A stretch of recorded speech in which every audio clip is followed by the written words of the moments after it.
What's up, guys? Welcome back. So this week, my girlfriend and I did some movie hunting. We checked our local Dollar Tree stores to see if they restocked anything because I saw a couple of videos go up that they had some new stuff. And we also decided to check out our local Goodwill store, or at least one of them, and American Thrift, which is by the name is a thrift store, secondhand store.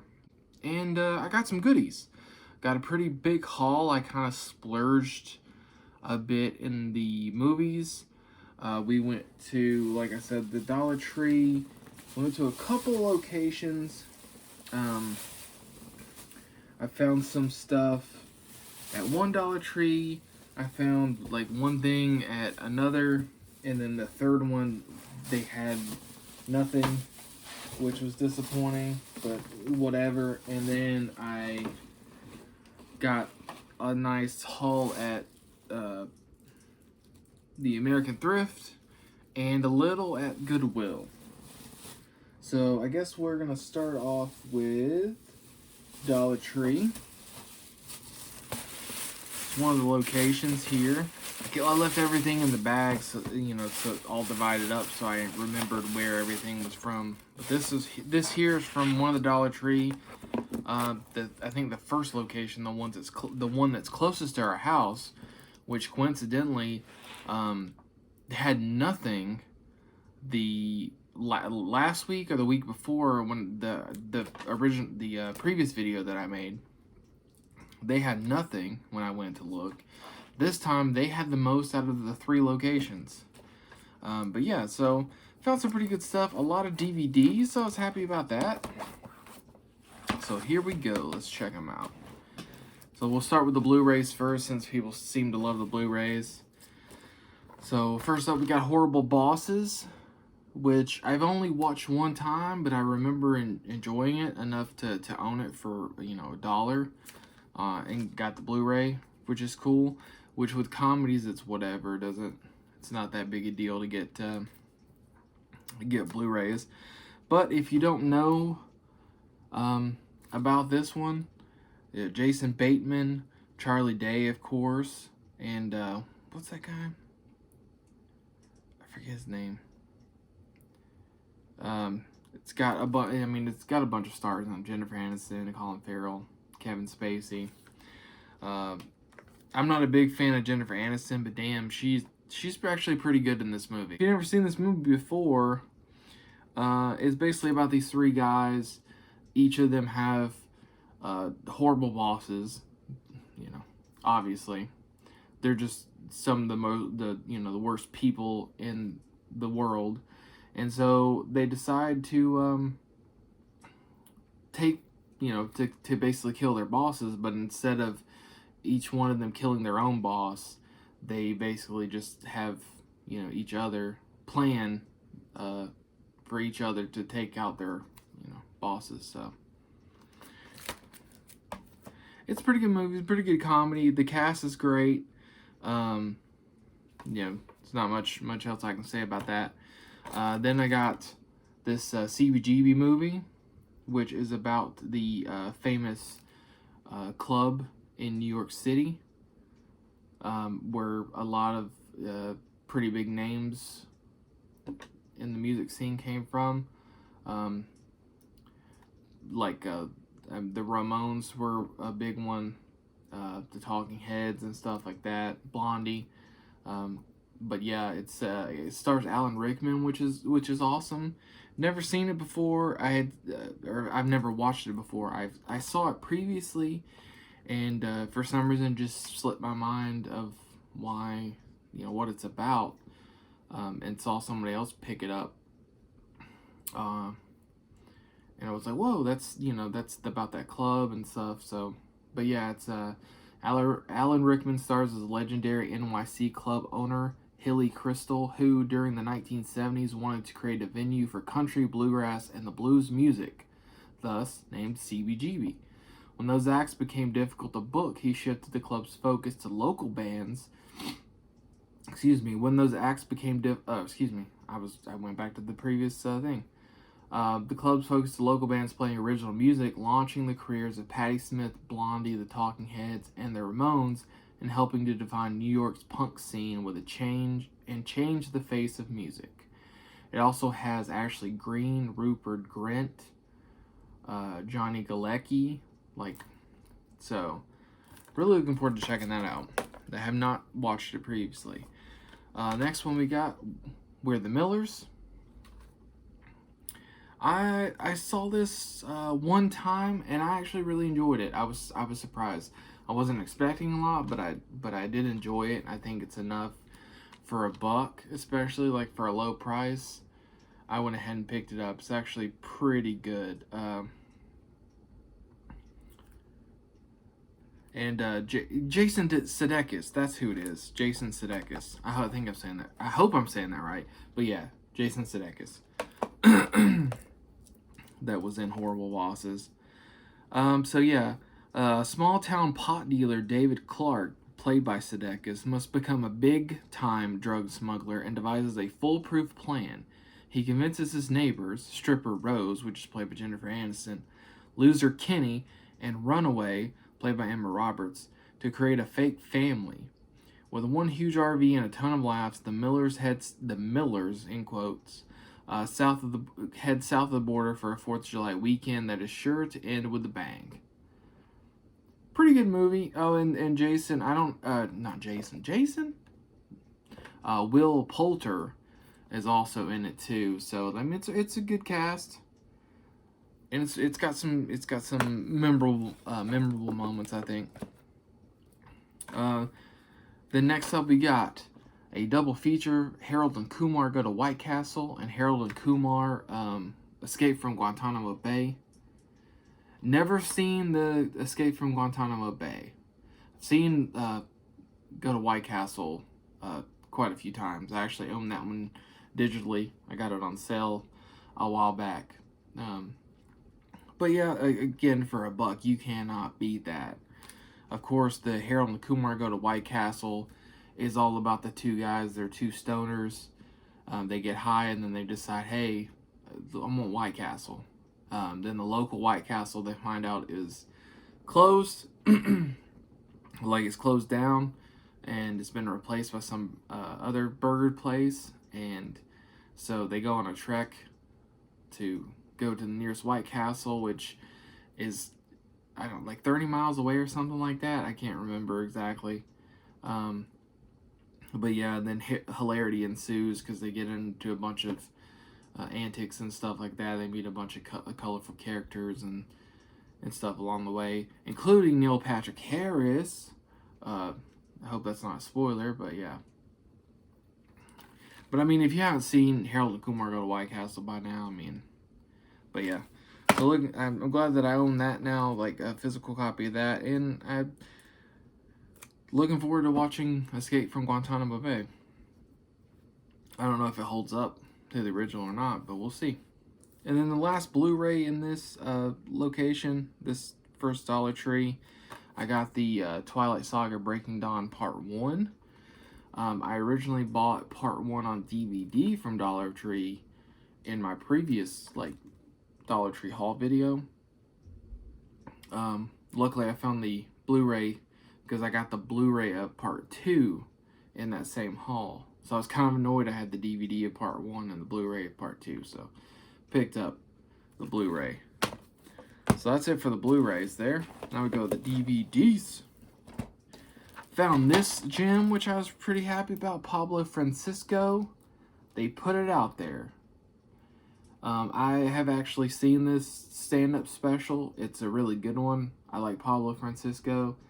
It gets a little repetitive if you watch a lot of his specials. He like one of his big things is he does the movie trailer voiceover guy. But he's actually really good. I enjoy Pablo Francisco a lot. Next up, we got The Bloodlands. I've watched this one time previously. It's pretty good. I think it was originally called The the White People or something like that, and then they change it to the Bloodlands. But it's pretty good. It's the synopsis here. It's Ed and Sarah's first night at their new home, a perfect farmhouse in the country. This should be a new beginning away from their stressful city lives. At first it is, but as darkness falls, Ed and Sarah suspect they're not alone. It suddenly dawns on them they do not belong there, and that they're certainly not welcome. I think it takes place in like Ireland or Scotland, because it's like I think it's a UK. It's a Magnet movie and Magnolia. I think it's based in like the UK or whatever, and so it's like some like British people going to like Scotland or Ireland or something like that. I can't remember exactly. Like I said, I only saw it one time, and it's been quite a while since I watched it. But it's pretty good. Definitely good for to own for $1. And then next up, I was hesitant on picking this up. It's a great movie, but it's also a sad movie. I got Where the Red Fern Grows. Quick story about this. I actually, when I was in elementary school, we read the book, and I enjoyed the book because I'm a big dog person. I enjoyed the book immensely, surprisingly, since I'm not really a reader. But again, it was more reading out loud or other people reading out loud, being read to. So I was introduced first in elementary school. We read the book completely through, and then we watched this movie, and broke my heart. If you know, you know. But yeah. Such a good movie. This one actually it's Where the Red Fern Grows, and it has 3 bonus movies as well. I can't read what the top one is because there's a sticker there. But one of them's The Proud Rebel and Baker's Hawk. Let's see, The Legend of something or other. Let me just open this up real fast. Get the plastic off of it, and we can see. The Legend of Wolf Mountain is what it's called. So yeah, The Red Fern Grows. I'll read the synopsis real fast. Billy Coleman, a boy growing up in the Ozarks of Oklahoma, is desperate for his own hunting dogs. He scrimps and saves to make his dream a reality, and his investment pays off when he and his dogs, Old Dan and Lil Ann, win the top prize at the annual raccoon hunting contest. And then the other 2 I'd never even heard of. The Legend of Wolf Mountain. This is Kiri, Casey, and John have forgotten. I can't read today. Have gotten themselves into a bit of trouble. First, they were sent home from school, and then they were accidentally kidnapped by a pair of ex-cons. After their captors ditched them in the wilds of the Wolf Mountain Park, the trio is left stranded, and they want to make it out safely. The trio's left stranded, and if they want to make it out safely, they'll have to put their faith in the legend of a magnificent wolf spirit. Okay, that sounds interesting. Apparently, it's co-starring Mickey Rooney, which is, I know who that is. Does it have a year on it? It doesn't say what year that one was made. Then we've got The Proud Rebel. I assume these are all like older, kind of family movies, but then we got The Proud Rebel. John Chandler is traveling the country with his son David and their sheepdog Lance in search of a doctor who can help David speak. But when financing the treatment becomes a concern, John must make the difficult decision between helping his son or preserving the friendship between the boy and his dog. Okay, I don't like the sound of that at all. I may skip that one. Then we got Baker's Hawk. When Billy Baker rescues an injured hawk, he takes it to Mr. McGraw, played by Burl Ives, the town outcast who has a way with animals. As the two nurse the hawk back to health, the bond between boy bird and a misunderstood recluse sparks newfound confidence and courage in Billy. So basically, movies along the same lines as Where the Red Fern Grows, about a child and their pet, or a child and, some animal. So pretty cool. I was just happy to get where the Red Fern Grows for $1. So don't know how often I'll watch that movie because, like I said, it breaks my heart. But still. All right, and the last pickup at this location was the Signal. I like the art. It's pretty sweet. I have seen this previously. I watched it one time. I believe I enjoyed it. I guess we'll see. But again, for $1, you can't really beat it. But it says, it's New Year's Eve in the city of Terminus. The chaos is this year's resolution. All forms of communication have been jammed by a mysterious transmission that preys on fear and desire, driving everyone in the city to murder and madness. Sort of got, a little bit of that, the Crazies kind of vibe, if I remember correctly. And sort of, and again, it's another Magnet and Magnolia movie. Like I said, I've seen it one time. It was pretty good. It's actually a slip cover, which again, I don't collect the case. I don't keep the cases, so it doesn't matter too much. Although I might keep that one because that was pretty cool. So that is everything from the first Dollar Tree stop. The next Dollar Tree stop is not as good. Like I said, one of them had nothing really new than the first time, and then the other one had hardly anything. So, but I did find this one, Frank. It's got Michael Fassbender, Maggie Gyllenhaal. So I know that I remember when this came out and I saw the trailers and everything, and it has previously been on like streaming services like Tubi and stuff like that. I just never got around to seeing it, but I know when it came out and I saw the trailer, excuse me, I saw the trailer and everything, it seemed interesting. It seemed like something, that I would enjoy. So I found it and picked it up for $1. All right, so that's the 2 Dollar Tree locations. Like I said, I went to 3, and that's what I found at the 2. All right, now we got our Goodwill pickups. Now these are going to be used DVDs. These are used DVDs, but we found some gems. Or I think they're gems.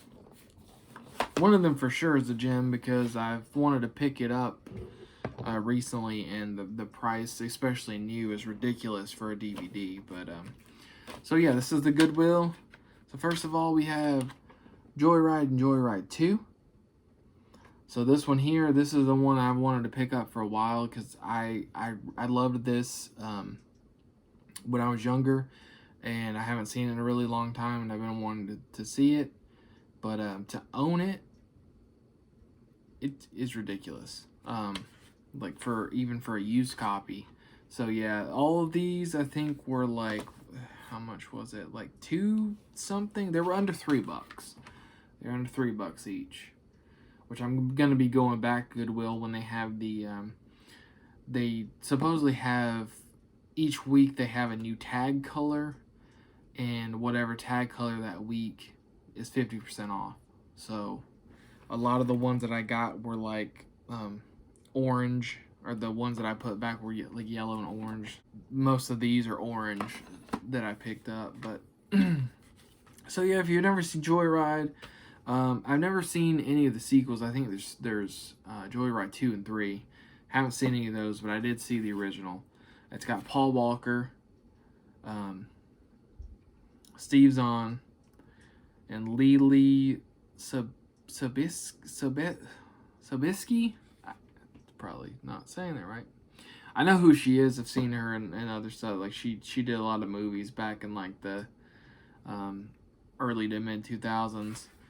But yeah, Joyride, stalked by a vengeful trucker, 3 friends race for their lives. It's a thrilling nail biter with 4 mind-blowing alternate endings. Okay, I didn't know about alternate endings.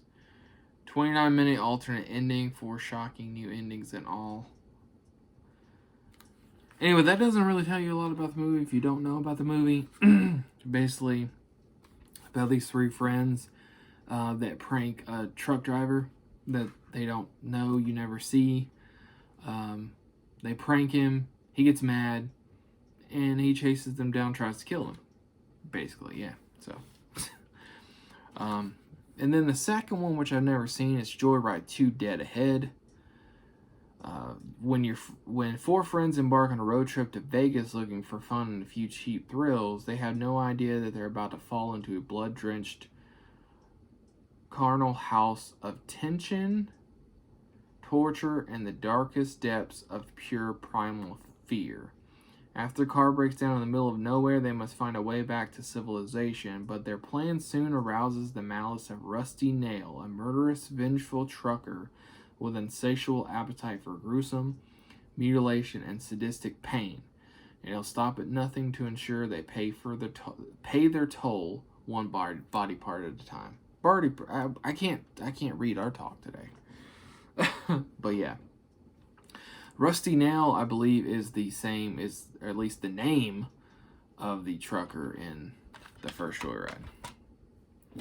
Then we've got The Aviator with Leo DiCaprio. I really enjoyed this movie a lot. I've seen it quite a few times over the years. It's so good. I don't know how historically accurate it is to the life of Howard Hughes or anything like that. The movie is great though. The movie is superb. But again, if you haven't seen it, one of the 20th century's most compelling figures, Howard Hughes was a wily industrialist, glamorous movie producer, and unstoppable American inventor. But he thought of himself first and foremost as an aviator.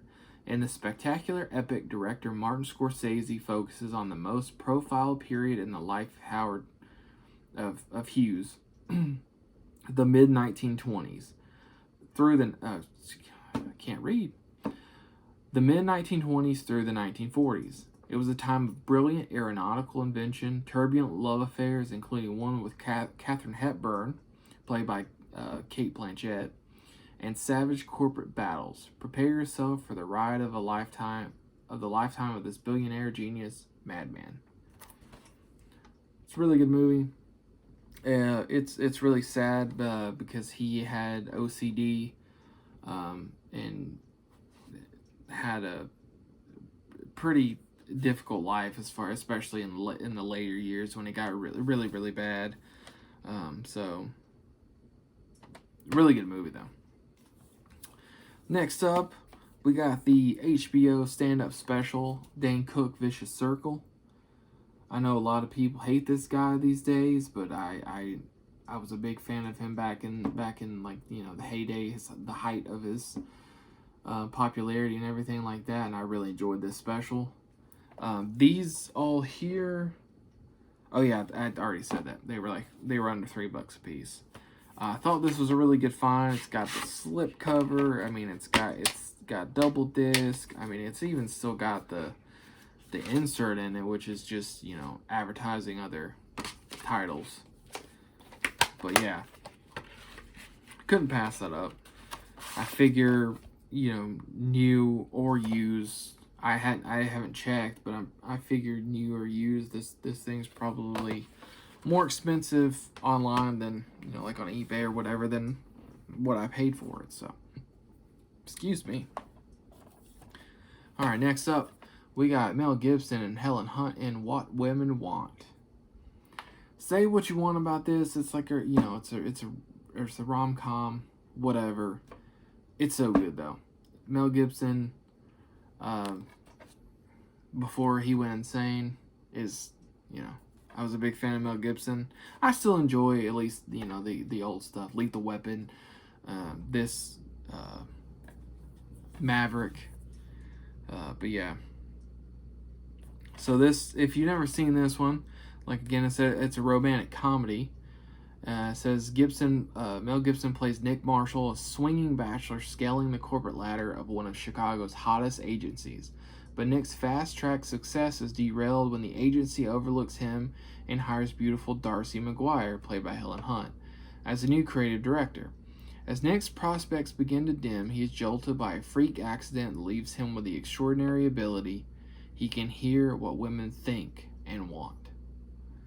So yeah, it's one of the, my girlfriend and I actually recently watched this, within the last couple of months. It was on like HBO Max or something like that. We watched it and I still enjoyed it as much now as I did then. It's one of those that played a lot on like TBS and stuff like that.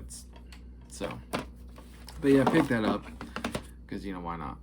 Last but not least, in this Goodwill haul of DVDs, we got Arnold and True Lies, one of my favorite Arnold Schwarzenegger movies. I know it's so over the top and everything like that, but it's so memorable. There's a lot of memorable lines. Like it's just a great movie. It's got Jamie Lee Curtis, and again, if you've never seen this one, Arnold Schwarzenegger is Special Agent Harry Tasker, although his wife Helen, played by Jamie Lee Curtis, thinks he's just a boring computer salesman. When Harry's two lives unexpectedly collide, both he and Helen find themselves in the clutches of international terrorists fighting to save not only their marriage, but their lives. And it's directed by James Cameron. Such a great movie. 1994. Man. Feels like so long ago, but it feels like yesterday at the same time. So yeah, that is the haul. I didn't show I usually do this. So that is the haul from the Goodwill. Alright, last, but certainly not least, this is the biggest haul here. This is American Thrift, which I will be going back to. Their DVDs were $1.50 each. And again, they're used. But I checked all the discs on all these used, especially this place, since I got so many, all the receipts. Since I got so many, especially at American Thrift, I did check all the discs to see, to make sure that they were all in good quality and everything like that. So, these are all DVDs, aren't they? Yeah, all DVDs, and some great ones in here. A lot of these you're going to be like, well, you didn't own that, but, for the longest time, I didn't really concentrate on fleshing out my DVD collection. I basically just kind of relied on streaming services and stuff like that. But so, here we go. First up, we got Robin Williams as Patch Adams. This movie's great. This is one of Robin Williams' best. It's a tearjerker movie. I'll tell you that right now. It really is, but it's endearing. It's definitely got some feel good moments to it, and Robin Williams, it's just he's great in just about everything that he was in. So, but yeah, it's based on a true story. Robin Williams plays a doctor who doesn't look, act, or think like any doctor you've met before. For Patch, humor is the best medicine, and he's willing to do just about anything to make his patients laugh, even if it means risking his own career. Based on a true story, Patch Adams combines side-splitting humor with an inspiring story that transcends the traditional comedy. So good. Next up, can't believe I found this. There's gonna be mixed reactions, but yeah, we got the Super Mario Brothers movie. Say what you want about this movie. I mean, it's... I don't know. There's something about it. When I was a kid, I hated it. There's something as an adult, and I've watched, little documentaries by people on YouTube and stuff talking about this movie and giving their opinions. Some people love it, other people hate it. I don't think there's an in-between. You either love it or you hate it. But yeah, I'm not gonna go in the synopsis about it, but could not pass that. $1.50 for it, and like, especially considering like it needs to be cleaned, but really good quality. I kind of wanted to wait and maybe get this on Blu-ray at some point, but honestly the CGI is not that great anyway, but I like the movie. We got Journey to the Center of the Earth, Brendan Fraser. I really enjoy this movie. It's so good. So yeah, it's got, let's see, Josh Hutcherson. That's what Hutcherson. I always say that. I always say Hutchinson. Josh Hutcherson from Hunger Games, Athura, RV. Going back to Robin Williams, RV. That's another one I want to pick up at some point. So yeah, Brendan Fraser stars in the action-packed adventure based on the Jules Verne classic that is sure to deliver fun for the whole family. On a hunch to find the center of the earth, Fraser, his nephew, and their tour guide make a breakthrough discovery that launches them on a thrilling journey into the unknown. On a scramble to find their way back, the group travels through a never-before-seen world, encountering creatures and objects never imagined. And apparently this is the three. It has both the 2D and 3D versions in this, and surprisingly enough, it still has the unopened 3D glasses. Actually, are like the Journey to the Center of the Earth glasses, and it has the digital copy as well in here. I don't know if that's still good or whatever, if it still will work, but yeah, I really enjoy them. That leaves the synopsis leaves a little bit out. It actually was the nephew's, Josh Hutcherson's character's dad actually was the one that, you know, had, with his research and stuff, had discovered that Jules Verne's book was it was actually real, that it wasn't fiction, that he'd actually taken the journey and found the center of the earth, and all that stuff was actually real, and all that kind of stuff. So next up, this one right here is funny because when I picked it up, my girlfriend's like, I hated that movie. It was so boring. But we got Josh Hartnett in 40 Days and 40 Nights. So in this outrageously sexy comedy starring Josh Hartnett and Shannon Sosamon. You know, I've seen her in a lot of stuff, especially around this time, and I never knew her name. Anyway, is another hilarious hit from the producer of Notting Hill and Bridget Jones' Diary. On the heels of a disastrous breakup and a string of unfulfilling romantic conquests, Matt Sullivan, played by Josh Hartnett, yearns to become a better, more complete person. In the midst of his despair, he chooses to test himself by making a vow of no sex whatsoever for 40 days and 40 nights. With everyone betting he won't finish, and now a seductive new girl in his life, it's all Matt can do just to hold on.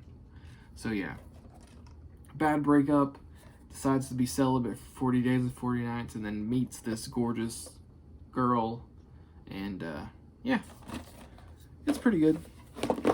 It's not like laugh out loud funny or anything like that, but there's something I enjoy about that movie a lot. Next up, we have Joe Dirt. Yes, David Spade classic right here. Joe Dirt. I think everybody's seen this movie by now.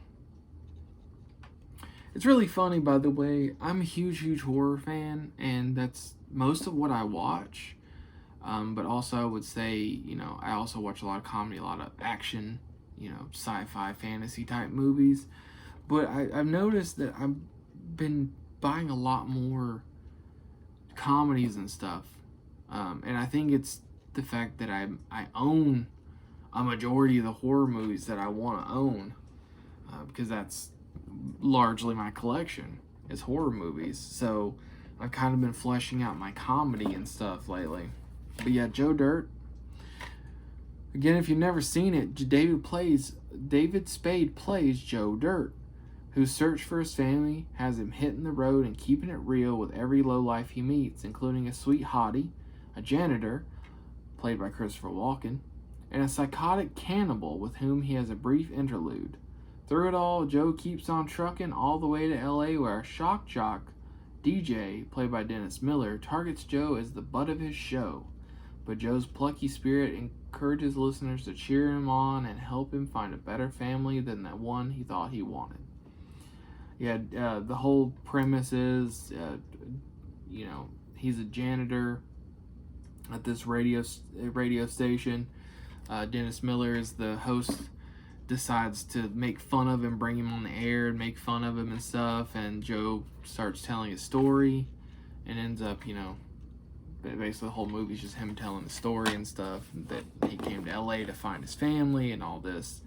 It's a good movie. It's one of those, you don't take it too seriously. It's just great. It's a great comedy. Speaking of comedies, Wayne's World and Wayne's World 2, yeah.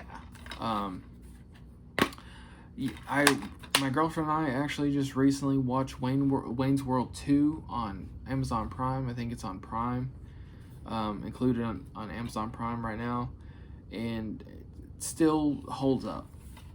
And I actually saw a lot of the same humor in Wayne's World 2 carried, like, a lot of the humor in Wayne's World and Wayne's World 2 carry over to, like, Michael Myers' future work in Austin Powers and stuff like that. But yeah, Wayne's World 2. In Wayne's World, got Wayne and Garth are the two most excellent and hilarious hosts to hit the big time when their home-based public access TV show goes on prime time, thrusting them into a world filled with radical babes and raging party opportunities. And then we got Wayne's World 2. Having achieved godlike status with the success of their TV show, Wayne and Garth are back, but this time they're moving to the big stage after a message from a dead rock star and a desire to find life after cable inspires them to present a rock concert, Wayne Stock. Alright, next up we got The Sandlot, a classic. This is on Disney Plus if you have Disney Plus. Such a good movie. I'm not a big baseball fan, never have been, but I love this movie. I watched it a ton when I was a kid. We've got when fifth grader Scotty Smalls moves to a new town with his folks, he strikes out with the neighborhood kids because he can't even throw a baseball. Until the leader of the local Sandlot The leader of the local Sandlot team shows him the ropes. It's the beginning of a magical summer of wild adventures, first kisses, hilarious hijinks, and fearsome confrontations with the dreaded beast that lives behind the left field fence. The Little Rascals. Actually, I picked this up, and then I learned that I already own this. I picked it up in my previous haul at Barnes & Noble. But they allow exchanges, so I'm gonna take it back and exchange it. But yeah, of course, based on the Little Rascals TV show. If you haven't seen this, like, this one right here, another one that I watched a bunch as a kid. Grew up with this one. Recapturing the sense of innocent fun and unabashed pandemonium that has made the original series a classic and favorite for decades. Their new adventures begin at the emergency meeting of the He-Man Woman Haters Club. Alfalfa has fallen in love with Darla, threatening the very existence of their boys-only club. Further trouble ensues when their clubhouse is destroyed, and their prized go-kart, the Blur, is stolen by the neighborhood bullies. How can they win the big race? How can they win the big race and its prize trophy? Excuse me. Adding their woes is the new boy in town, Waldo, who's refined, rich, and also wooing Darla. Through the mischief and mayhem, tricks, and ingenuity, the Rascals will learn the value of true friendship and even an appreciation for girls. So yeah. Then we've got Timeline. If you like historical history and historical pieces and stuff like that, again, it's not historically accurate, but it's so good. So good. Paul Walker. Baby Paul Walker's got baby Gerard Butler. Directed by Richard Donner of Lethal Weapon fame. And it's based on the best-selling novel by Michael Crichton, which wrote Jurassic Park. While excavating in France, a scientific research team's new invention, a time travel machine, has inadvertently sent archaeology professor Edward Johnston, played by Billy Connolly, back to 14th century France, and has landed him in the middle of the raging 100 Years' War between the French and English. Johnson's only chance for rescue lies in the hands of his son, played by Paul Walker, his assistant professor, played by Gerard Butler, and several of his students. The intrepid time travelers must make the same treacherous journey, and with the deadline of only 8 hours now ticking away, must navigate through the hostile, war-torn territory and retrieve the professor before he's lost to history forever.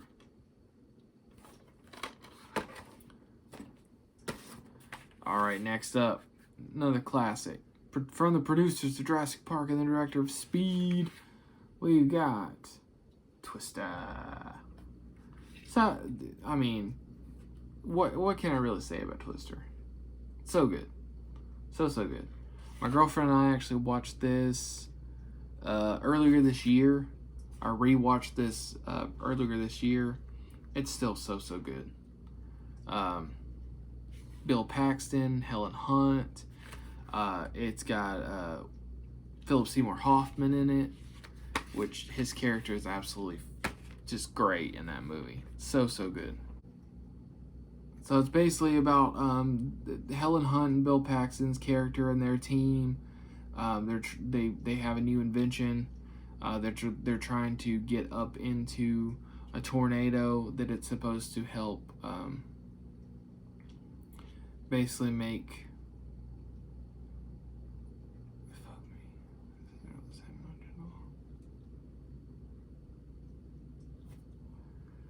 Let's see, it says Helen Hunt and Bill Paxton play scientists pursuing the most destructive weather front to sweep through mid-America's tornado alley in 50 years.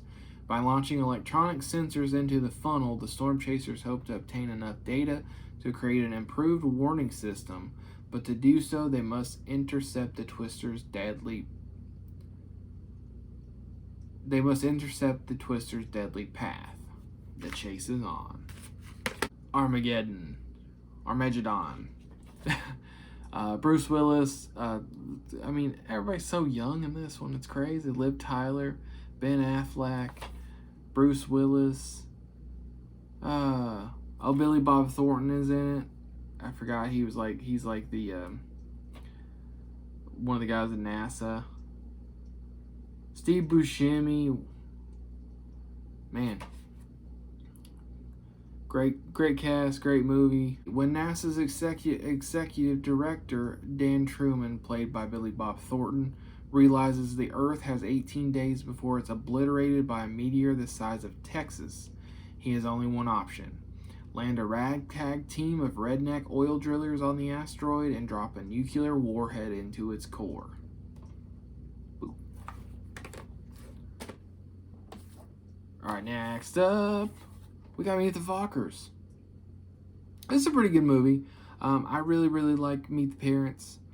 Did not like it, too much when I was younger, but I've grown to appreciate Meet the Parents a lot more. This one's pretty good, with the addition of Dustin Hoffman and Barbra Streisand as Greg Focker, Ben Stiller's character's parents. So good. But yeah, it says basically domestic disaster looms for male nurse Greg Focker, played by Ben Stiller, when his straight-laced ex-CIA father-in-law, played by Robert De Niro, asks to meet his wildly unconventional mom and dad, played by Streisand and Hoffman. It's family bonding gone hysterically haywire in a must-see comedy critics are calling a laugh riot. But yeah, Dustin Hoffman and Barbra Streisand, especially Hoffman, it steals the show in this one. So next up, we have Batteries Not Included. I haven't seen this one in a really long time. Honestly, don't remember a whole lot about it. But I mean, again, $1.50. I decided to pick it up, give it a rewatch, and see.